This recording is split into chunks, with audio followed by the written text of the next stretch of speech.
Hello everyone, welcome to my YouTube channel future teachers. आज मैं आपके लिए लेकर आई हूँ काव्य खंड से गोस्वामी तुलसीदास की जीवनी। जी हाँ, गद्य की जीवनी मैं आपके लिए बना चुकी हूँ।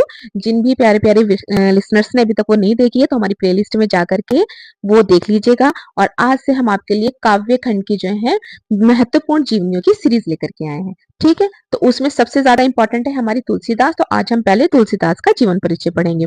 चलिए जल्दी से फटाफट मैं आपको दिखा देती हूँ कि इसमें आज हम क्या क्या पढ़ने वाले हैं। तो देखिए, ये रहा। सबसे पहले हम इनका जीवन परिचय पढ़ेंगे, फिर साहित्यिक परिचय के बारे में जानेंगे, और फिर इनकी रचनाओं के बारे में जानेंगे, भाषा शैली और साहित्य में स्थान। ठीक है, मैं वीडियो में आपको पहले ही बता चुकी हूँ कि जीवनी लिखने का तरीका क्या है, जिससे आपके मार्क्स अच्छे बढ़ सकते हैं। तो अब आपका ज्यादा टाइम वेस्ट ना करते हुए जल्दी से वीडियो शुरू करते हैं। गोस्वामी तुलसीदास, हम इनका संक्षिप्त जीवन परिचय जानेंगे। क्या होता है, मैंने आपको पहले ही बताया है।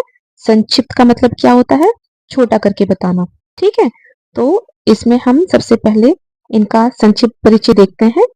मैं इसको बड़ा कर देती हूँ, अब आपको बिल्कुल क्लियर दिख रहा होगा। ठीक है, नाम है गोस्वामी तुलसीदास। जन्म इनका 1532 ईस्वी में हुआ। जन्म स्थान राजा का ताजपुर बांदा। निधन 1623 ईस्वी। पिता का नाम आत्माराम दुबे, माता का नाम हुलसी, पत्नी का नाम रत्नावली। भक्ति राम भक्ति। साहित्य में योगदान इनका भक्ति आंदोलन के कवि थे ये। भाषा थी इनकी अवधी और ब्रज, और इनकी प्रमुख रचना है रामचरितमानस। तो प्यारे साथियों, ये था गोस्वामी तुलसीदास का संक्षिप्त जीवन परिचय। जानते हैं गोस्वामी तुलसीदास जी का जीवन परिचय। सबसे पहले हम इनका जीवन परिचय देखते हैं। आइए, क्या लिखा है इनके जीवन परिचय के विषय में। तो लोकनायक गोस्वामी तुलसीदास जी भारत के ही नहीं, संपूर्ण मानवता तथा संसार के कवि हैं। उनके जन्म से संबंधित प्रामाणिक सामग्री अभी तक प्राप्त नहीं हो सकी है। उनका जन्म 1532 ईस्वी के आसपास माना जाता है। कुछ विद्वान उनका जन्म स्थान राजापुर गांव, जिला बांदा मानते हैं। इसके संबंध में एक दोहा प्रचलित है।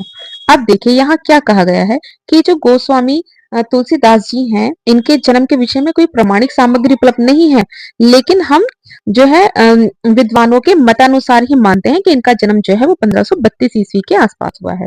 अब इनके जन्म से लेकर के एक जो है दोहा प्रचलित है, उस दोहे को देख लेते हैं हम कि वो दोहा कौन सा है। देखिए, ये रहा। 1554 सनी तुलसी धरियो शरीर, तुलसीदास जी सरयू नदी के तट पर स्थित। ठीक है, आगे बढ़ते हैं। राजापुर गांव में जन्मित हैं। इनके पिता का नाम आत्माराम दुबे एवं माता का नाम तुलसी था।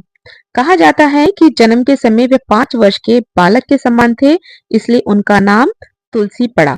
ठीक है, यहाँ पे आपके लिए इंपॉर्टेंट हो जाएगा कि आप इनके जो पिता हैं आत्माराम दुबे, उनका नाम अच्छे से याद रखें, और उनकी जो माता है हुलसी, इनके विषय में अच्छे से जानें, क्योंकि यहाँ से भी आपके प्रश्न बन जाते हैं।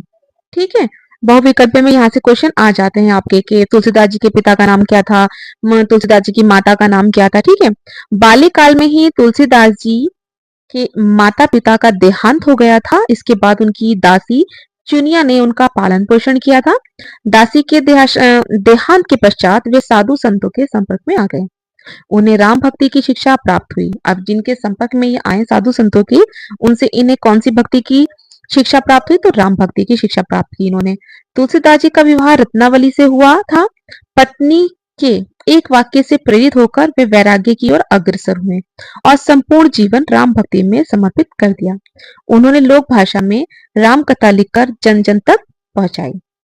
चलिए, अब हम पढ़ते हैं तुलसीदास जी का साहित्यिक परिचय के उन्होंने साहित्य की क्या सेवा की है। तुलसीदास जी महान लोकनायक और श्री राम के अनन्य भक्त थे। ये क्वेश्चन भी आपका बनता है कि तुलसीदास कौन सी भक्ति शाखा के कवि माने जाते हैं, तो राम भक्ति शाखा के कवि माने जाते हैं। ठीक है, भक्ति काल में आपका ये क्वेश्चन बनता है। इनके काव्य का प्रमुख आधार राम भक्ति है। संपूर्ण विश्व साहित्य के अंतर्गत उनका स्थान अत्यंत महत्वपूर्ण है। इन्होंने अपने काव्य में भक्ति, ज्ञान, वैराग्य और नीति का अद्भुत समन्वय किया है। तुलसीदास जी ने दोहा, चौपाई, कवित्व, सवैया, पद आदि काव्य शैलियों में रचनाएं की हैं। इन्होंने अपनी रचनाओं में अलंकारों का सहज प्रयोग करते हुए उन्हें अत्यंत प्रभावशाली बना दिया है। तो ये था इनका साहित्यिक जीवन परिचय। ठीक है, अब हम इनकी रचनाओं के बारे में जान लेते हैं। इनकी रचना देखो, इनकी रचना बहुत ही महत्वपूर्ण है। परीक्षाओं की दृष्टि से ये बहुत ही महत्वपूर्ण है। ये आपके बहुविकल्प में बन सकती हैं, और जब आप इसको जीवन परिचय में लिखेंगे ना, देखो जिस तरीके से मैंने लिखा है ये बोर्ड करके, ठीक है, इसलिए मैंने इसको यहाँ पर बोर्ड कर दिया ताकि आप जब एग्जाम में लिखें तो आप काले पेन से बड़ा बड़ा लिखें। ठीक है, इससे आपके मार्क्स बहुत अच्छे आएंगे। मैं आपको जो मेरी पिछली वीडियोस हैं जीवनी की, जो हमारी प्लेलिस्ट है, उसमें मैं बता चुकी हूँ आपको पिछली वीडियोस में कि आपको जीवनी कैसे लिखनी है और किस तरीके से लिख करके आप अपने जीवनी के बहुत अच्छे नंबर पा सकते हैं और अपने हिंदी के स्कोर को और ऊपर कर सकते हैं। इसके लिए आपको हमारी, जिन्होंने भी हमारी पिछली वीडियो नहीं देखी है, वो हमारी पिछली वीडियो देख लीजिएगा। मैं उसमें आपको बहुत अच्छे से एक्सप्लेन कर चुकी हूँ। ठीक है, चलिए अब हम तुलसीदास जी की जो है रचनाओं के विषय में पढ़ते हैं। महाकवि तुलसीदास जी ने 12 ग्रंथों की रचना की जो निम्नलिखित है। सबसे पहले रामचरितमानस है। ये तुलसीदास जी की सर्वश्रेष्ठ एवं लोक प्रसिद्ध रचना है। ये अवधी भाषा में लिखी गई है। इसमें 7 कांड हैं। देखिएगा, यहाँ से आपके क्वेश्चन बनते हैं बहुत इंपॉर्टेंट। ठीक है, सर्वश्रेष्ठ रचना हो गई सबसे पहले तो रामचरितमानस। ये अपने आप में बहुत महत्वपूर्ण है। इसकी भाषा बहुत अपने आप में महत्वपूर्ण है। किस भाषा में लिखी गई है? तो अवधी भाषा में लिखी गई है।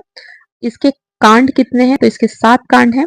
सबसे पहले बाल्य कांड, अयोध्या कांड, अरण्य कांड, किष्किंधा कांड, सुंदर कांड, लंका कांड और उत्तराकांड। उसके बाद आती है विनय पत्रिका। इसमें राम के प्रति विनय विनय और भक्ति भावना का व्यक्त की गई है। ठीक है, ये राम भक्ति से प्रभावित है। उसके बाद आती है कवितावली। इसमें कविता और सवैया छंदों में रचनाएं हैं। गीतावली, इसमें भगवान श्री राम की लीलाओं का वर्णन है। दोहावली, इसमें नीति, भक्ति और जीवन दर्शन से संबंधित दोहे हैं। जानकी मंगल, इसमें श्री राम और सीता का विवाह का वर्णन है। रामलला नच्छू, इसमें राम के बाल रूप और मांगलिक संस्कारों का वर्णन है। ठीक है, ये बहुत देखो, इसमें इनकी रचनाएं दी गई हैं और उनके विषय में विस्तार से बताया गया है कि किस रचना में इन्होंने किसके विषय में बताया है। ठीक है, उसके बाद आपके आते हैं बर्वे रामायण, पार्वती मंगल, रामाज्ञा प्रश्न। इसमें भाग्य और पुरुषार्थ का वर्णन है। वैराग्य संदीपनी, हनुमान चालीसा। पढ़ते हैं ना हम हनुमान चालीसा, ये भी किनका लिखा हुआ है? तुलसीदास जी का है। ये भक्ति भाव से परिपूर्ण अत्यंत लोकप्रिय रचना है। अब हम पढ़ेंगे तुलसीदास जी की भाषा और शैली के विषय में। तुलसीदास जी की अपनी रचनाओं में अवधी और ब्रज भाषा का प्रयोग किया गया है। तुलसीदास जी ने जो अपनी रचनाएं लिखी हैं उनमें उन्होंने अवधी और ब्रज भाषा का प्रयोग किया है। ठीक है, इनकी भाषा सरल, सरस एवं जनसाधारण के लिए सुगम है। उनकी शैली में भक्ति रस की प्रधानता है। अगर हम उनकी भाषा की बात करें तो उनकी भाषा क्या है? बहुत ही सरल है और जनसाधारण को आसानी से समझ में आने वाली है। जैसे कि मैं आपको डिफिकल्ट वर्ड को इजी करके समझाने का प्रयास करती हूँ और आप समझ जाते हैं। इस तरह से आप इस बात को समझेंगे। ठीक है, अब हम इनके साहित्य में स्थान का बात करें। देखो, साहित्य में स्थान की तो सबसे महत्वपूर्ण बात है, करना बहुत जरूरी है भाई। जिस व्यक्ति ने इतनी बड़ी हमें जो है रचनाएं दी हैं और इतना कुछ हमें अपने साहित्य के बारे में बताया है, तो साहित्य में उनका क्या स्थान है वो जानना तो बहुत जरूरी है हमारे लिए। चलिए जानते हैं। गोस्वामी तुलसीदास हिंदी के सर्वश्रेष्ठ कवि माने जाते हैं। इन्हें राम भक्ति शाखा का प्रमुख कवि कहा जाता है। उनके काव्य का प्रभाव जनमानस पर आज भी स्पष्ट रूप से दिखाई देता है। तो प्यारे साथियों, ये थी हमारी आज की जीवनी गोस्वामी तुलसीदास। एक बार आप देख लीजिएगा, चाहे तो आप इसका स्क्रीनशॉट ले करके आराम से लिख सकते हैं। फिर इसको वीडियो को पॉज कीजिएगा, स्क्रीनशॉट लीजिए और फिर अपने नोट्स में इसको आप नोट डाउन कर लीजिएगा। ये आपके बहुत काम आएगा। ठीक है, जल्दी मिलते हैं नेक्स्ट वीडियो के साथ। Take care, bye bye.